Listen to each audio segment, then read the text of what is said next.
Recently, I went to the SVA Theater in New York City to cover the red, or should I say green carpet for 2012, A Time for Change. 2012 is based on a book by author Daniel Pinchbeck. My book is called 2012, The Return of Quetzalcoatl, and in it we look at indigenous knowledge systems and sort of a prophetic understanding that they have about this time.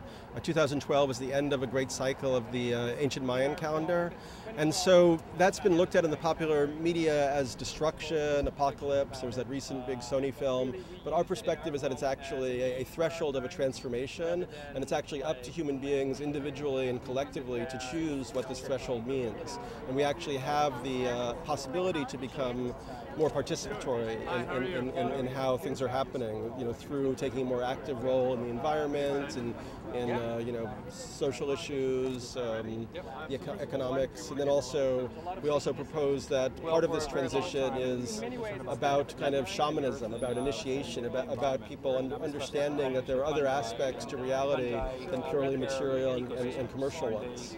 Musician Sting also participated in the film and had something to say as well. What is your comment to people who say that artists, musicians, actors aren't allowed to speak their mind about what they think is important in dealing with this? I'm a tax-paying citizen. I have a right to speak my mind. That's what I do.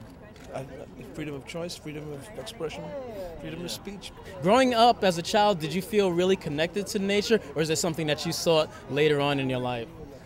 Well, I'm the son of a diplomat, so I've lived in many countries, so mostly in big cities, and but I always had a bit of it. My parents always had a farmhouse where we went and where they actually grew food. So I was kind of back and forth from it, but it was really after my 30s that I started to realize that I was working in animation and advertising, and I realized that I had to do something with my knowledge and know-how that was a little bit more meaningful, and that's when I started working on more social and ecologically conscious films.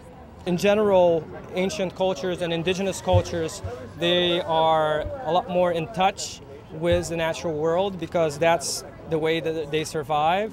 So, and also because they've had practices that allow them to really connect deeply to this, altered states of consciousness. And I think that there's an urge, there's a hunger for that in our culture. From the SVA Theater in New York City, this is Olumide for Olumide Presents. Thank you. You too.